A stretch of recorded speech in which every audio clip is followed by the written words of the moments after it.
I'm Haley, and today I'm going to help you teach your dog how to heel. Now, there are a lot of different ways you can teach a dog this command. Just for reference, today I'm going to show you 2 different ways, so that way you can decide which way you want to go.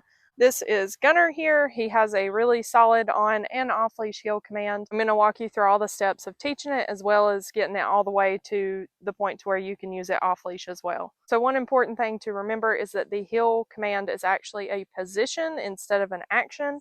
So the way that you would teach it is teaching where the dog needs to be in relation to you first, and then you slowly work it up from there. So if I wanted to teach it just by luring, which is one of the ways you can teach it, I would just take a treat or some of their food, and I would lure them in exactly the position I want, yes. And then I would release the food once they're in that position. Now, I would continue this process over and over until the dog had a really solid understanding of exactly what I was wanting them to do. So the way I like to do it is I like to keep luring them into this position until they are starting to understand that this is what I want from them. At that point, they will likely start going into the position without the lure. That is when I usually choose to add a verbal command, is when the dog is offering the behavior without me luring them into any sort of position. So what that would look like is, let's say I have some treats here, but I'm just not going to do anything, and I'm going to see what he offers.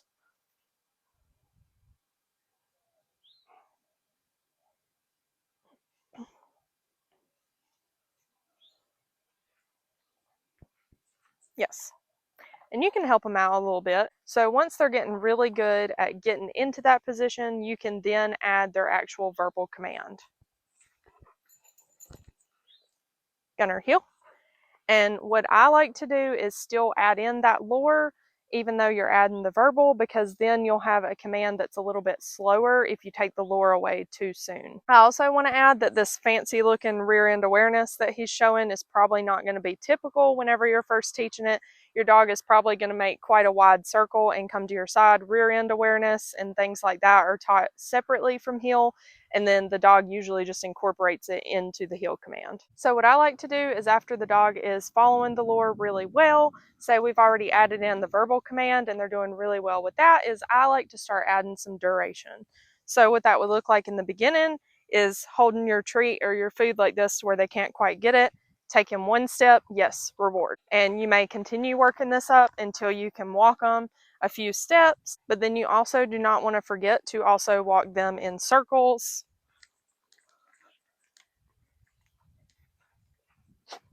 And you want to make sure that they can actually go both ways. Yes. And depending on how important the heel command is going to be to you and your dog, you're going to want to reward anytime they're in this position by choice. That's just the way that I've chose to do it.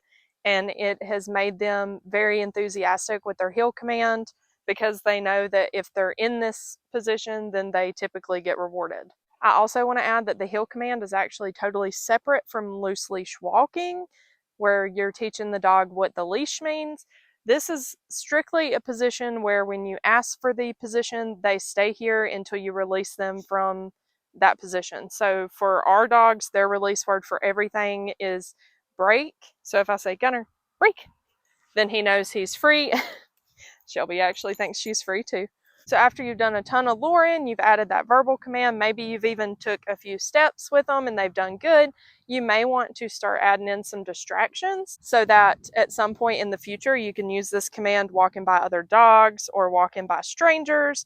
You want to make sure that this command is super solid and that you can use it in situations where you don't want the dog to go and do certain things.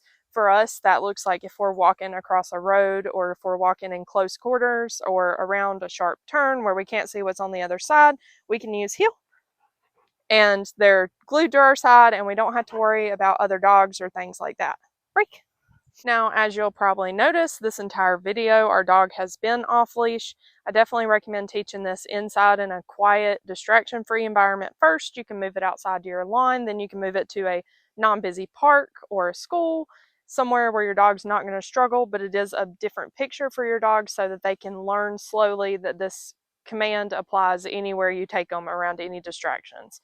So as far as moving the command off leash, you want to still use the same principles. You want to do tiny steps in duration. You want to work it up slowly. So after you've lured, you've took some steps, they're doing really good, and you want to try it off leash, one thing you can do is add in a traffic leash or a traffic lead.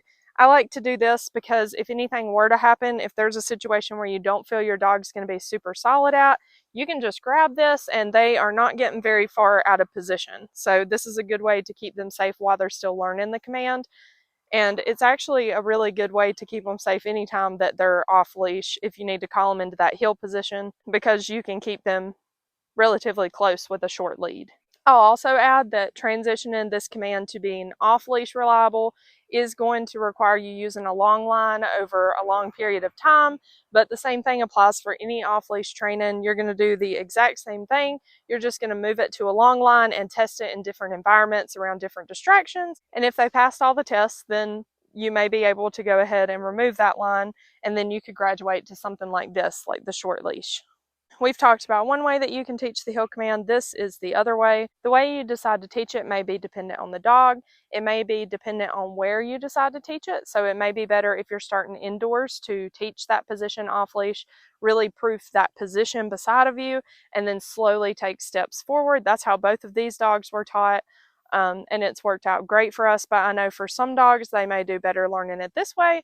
So all I'm going to do, and Shelby has no idea what kind of exercise we're doing, so you may be able to get a better look at what a dog is going to look like if you're trying to actually teach this in real time. She has a solid heel command, but she has no idea that's what we're working on. So I'm just going to walk around with her, and she's got full area of the leash here. And yes, every time she accidentally drifts off into that position, she is going to be rewarded for it. So we're just going to keep walking some laps here. She's got full reign of the leash, and you could actually teach this way off leash also. Yes! Whether or not you teach this part off leash and whether or not you teach it outdoors is going to depend on whether you have like a fenced yard where you can keep your dog safe if they're not off leash trained, or if you feel comfortable keeping them close to you if they are off leash trained. But I'm just giving her the entire length of this leash, and I'm just waiting for her to step exactly where I want her. Yes! And keep in mind what I said earlier still applies. They've been rewarded for being right here very frequently, so this is one of their favorite areas to be. Now I'm just going to try turning this way. Yes! And keep in mind, just like with Gunner, she's got a little bit of rear end awareness work.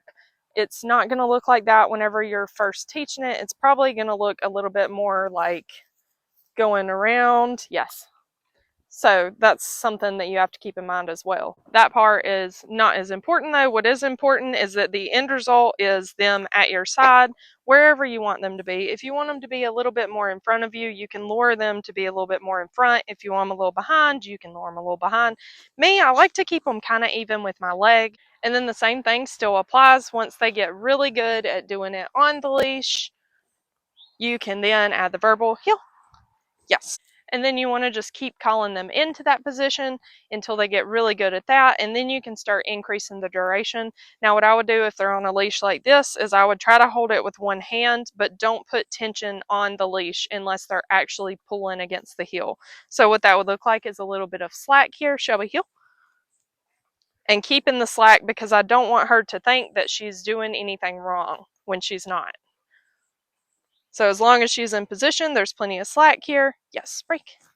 And then the same thing applies. If you're feeling a little bit less comfortable about trying it off leash, you can still let them drag a long line for a while, or you could even just drop the leash a few times just to see how they do with being called into a heel that way.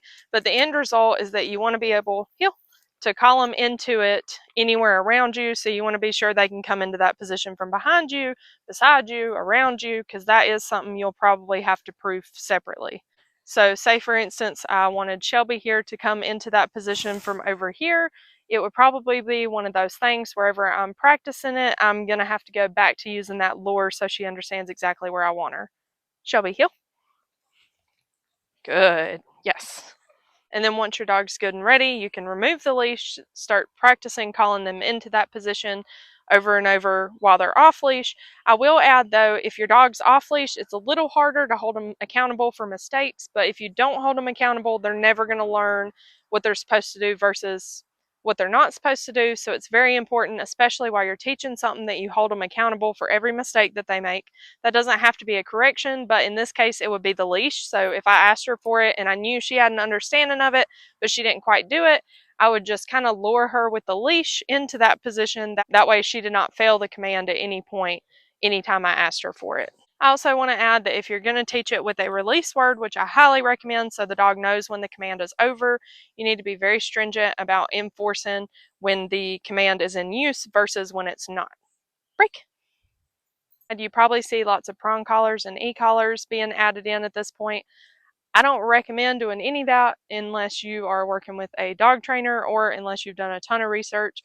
I would only add in a prong or an e-collar after the dog has a clear understanding of the heel command itself. So after they're staying in that position on their own without correction, and once they're able to do it with some form of duration around distractions, that's when I would start to add in that prong, because at that point you know that they understand the command. If they understand it, that's the point where I would say you could hold them accountable with a correction, like a prong or an e-collar. Of course, the prong is more useful on leash, and then the e-collar is how they know they've made a mistake if they're off leash. So they have a separate right command, but heel does not have to be on your left side. It's totally up to you where heel is.